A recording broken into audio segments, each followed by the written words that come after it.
আসসালামু আলাইকুম। ভারতের বিরুদ্ধে প্রচারণা, করিডোর এবং নির্বাচন ইস্যুতে ভারত আবারও কোনো কোনো ক্ষেত্রে কঠোর জবাব দিয়েছে, কোনো কোনো ক্ষেত্রে কিছুটা রাগঢাক রেখে মন্তব্য করেছে। গত রোববার 25শে মে প্রধান উপদেষ্টার সঙ্গে রাজনৈতিক দলের যে বৈঠকগুলো হলো, সেই বৈঠকের একটি শেষে নাগরিক ঐক্যের সভাপতি মাহমুদুর রহমান মান্না সাংবাদিকদের কাছে মন্তব্য করেছিলেন যে প্রধান উপদেষ্টা নাকি বলেছেন ভারতীয় আধিপত্যবাদের কারণে দেশ বড় সংকটের মধ্যে রয়েছে, এজন্য পুরো জাতিকে ঐক্যবদ্ধ থাকা দরকার। তার এই মন্তব্যের পরিপ্রেক্ষিতে দিল্লিতে পররাষ্ট্র মন্ত্রণালয়ের যে নিয়মিত সংবাদ সম্মেলন, সেখানে প্রশ্ন করা হয়েছিল যে এর জবাবে ভারতের অবস্থান কী। পররাষ্ট্র মন্ত্রণালয়ের মুখপাত্র রণধীর জয়সওয়াল তিনি বলছেন, বাংলাদেশ সরকারকে আমি বলবো তাদের দেশের গভর্নেন্স বা প্রশাসনিক ইস্যুগুলো সামলানোর দায়িত্ব কিন্তু তাদেরই। এ ব্যাপারে আমরা যে ধরনের বক্তব্য দেখতে পাচ্ছি বা যেসব মন্তব্য আসছে, তা থেকে মনে হচ্ছে দায়টা যেন তারা অন্য কোনো দিকে ঘুরিয়ে দেওয়ার চেষ্টা করছেন। তিনি বলছেন, বাংলাদেশ সরকারকে উদ্দেশ্য করে বলতে চাই, আপনাদের মনে করিয়ে দেব আপনাদের সামনে যেসব নিজস্ব চ্যালেঞ্জ রয়েছে সেগুলো আপনাদেরই দেখতে হবে। বিষয়টা কি তেমনই নয়? একটা জিনিস এই মুহূর্তে অন্তত ভোতা হয়ে গেছে, সেটি হচ্ছে সব কিছুতেই ভারত বিরোধিতা। এখন তার সেই ভারতের পরম বন্ধু, যার মাধ্যমে ভারতের স্বার্থগুলো উদ্ধার হচ্ছিল, যে অভিযোগগুলো আমরা করে আসছি, সেই আওয়ামী লীগ তো ক্ষমতায় নেই। আওয়ামী লীগের রাজনৈতিক কার্যক্রমও নিষিদ্ধ করা হয়েছে এবং ডিসেম্বরের মধ্যে নির্বাচনের দাবিতে রাজনৈতিক দলগুলো যে কর্মসূচি দিচ্ছে বা যে বক্তব্যগুলো দিচ্ছে, সেটি নিয়ে যে উত্তেজনা সৃষ্টি হয়েছে, সেখানে কেন ভারতকে টেনে আনা? এবং 25 আর 24শে মে যে বৈঠকগুলো হলো, সেই বৈঠকগুলো কিসের পরিপ্রেক্ষিতে হলো? সেনাপ্রধান জেনারেল ওয়াকারুজ্জামান 18 মাস বা ডিসেম্বরের মধ্যে নির্বাচনের যে দাবি তিনি আবারও উল্লেখ করেছিলেন, তার কারণেই তো সরকারের মধ্যে অস্থিরতার জন্ম থেকে রাজনৈতিক দলগুলোর সাথে বসা। সেখানে কেন ভারতীয় আধিপত্যবাদের কথা আসবে? এবং করিডোর ইস্যুতেও সেনাপ্রধান যে মন্তব্যগুলো করেছিলেন যে নো ব্লাডি করিডোর, অর্থাৎ তিনি স্পষ্টত বুঝিয়ে দিয়েছিলেন যে এই করিডোর দেওয়া হলে রাখাইনের উদ্দেশ্যে বাংলাদেশ রক্তাক্ত ভূমিতে পরিণত হবে, এমন একটা ইঙ্গিত তিনি দিয়েছিলেন। এবং স্বাধীনতা সার্বভৌমত্বের ক্ষেত্রে সেনাবাহিনী আপোষহীন থাকবে।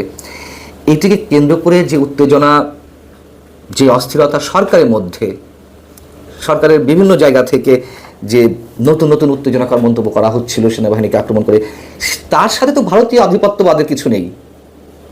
এবং সেনাপ্রধানকে চিত্রায়িত করা হয় ভারতের দালাল হিসেবে। বিষয়টা হচ্ছে যে দেশের সার্বভৌমত্বের কথা বললেই ভারতের দালাল বানানো হবে, মুক্তিযুদ্ধের পক্ষে কথা বললে আওয়ামী লীগের দালাল বানানো হবে। এগুলো ভোতা হয়ে গেছে, এগুলো আর মানুষ নেয় না, এগুলো প্রয়োজন নেই কোনো। বরং যেই পরিবর্তিত রাজনৈতিক প্রেক্ষাপট, যে নতুন বাংলাদেশ বিনির্মাণের কথা বলা হচ্ছে, সেদিকেই নজর দিক। কিন্তু আমরা একটা চরম অস্থিরতা চারদিক থেকে সৃষ্টি করার সরকারের মধ্য থেকেই যে একটা চেষ্টা, সেটা আমরা লক্ষ্য করছি। এবং তার পুঁজি ভারত। হ্যাঁ, ভারত এখনো পর্যন্ত অনেক ক্ষেত্রে অযাচিত অনেক ধরনের কাজ করে আসছে। বাংলাদেশে যে পশ্চিম ঘটানো হচ্ছে, সেগুলোর আমরা তীব্র নিন্দা জানাই অবশ্যই। করিডোর ইস্যুতে রাশিয়ার যে রাষ্ট্র নিয়ন্ত্রিত গণমাধ্যম আরটি, তাদের একটা নিউজের কথা আজ আমি আপনাদের বলেছি।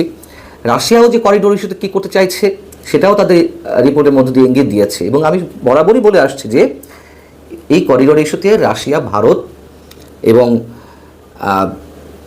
চীন একটা অভিন্ন নীতিতে থাকবে, একটা স্ট্র্যাটেজিক্যাল পলিসি তারা পৌঁছাবে।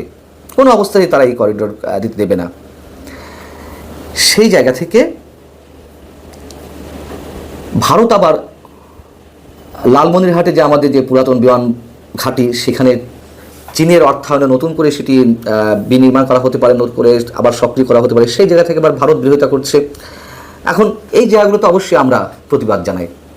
কিন্তু বৈঠকটি তো হয়েছিল বাংলাদেশের নির্বাচন এবং করিডোর ইস্যুতে।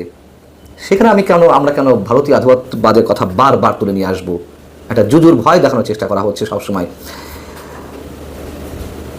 করিডোর ইস্যুতে দিল্লিও কথা বলেছে বৃহস্পতিবার। এখানে প্রশ্ন ছিল যে বাংলাদেশ তাদের ভূখণ্ডের ভেতর দিয়ে মিয়ানমারের রাখাইন প্রদেশের জন্য যে মানবিক করিডোর দেওয়ার চিন্তাভাবনা করছে, বিবেচনা করছে, সেই ব্যাপারে ভারতের অবস্থান কী? ভারতও মোটামুটি স্পষ্ট একটা বার্তা দেওয়ার চেষ্টা করেছে। তারা বলছে যে, রণদীপ জয়সওয়াল যে মন্তব্যটি করলেন তা হচ্ছে এরকম যে এই ধরনের ডেভেলপমেন্টগুলো যেটাতে নিরাপত্তার প্রশ্ন জড়িত রয়েছে সেগুলোর দিকে সবসময় আমাদের সতর্ক নজর রয়েছে। আরও একটি প্রশ্ন ছিল নির্বাচন ইস্যুতে। ভারতের সাংবাদিকরা তার কাছে প্রশ্ন করছেন যে বাংলাদেশে অনেকগুলো রাজনৈতিক দল দ্রুত নির্বাচন আয়োজনের দাবি জানাচ্ছে, সে ব্যাপারে ভারতের বক্তব্য কী? খুব জোরের সঙ্গে আবারও সে পুরনো কথা তিনি তুলে এনেছেন।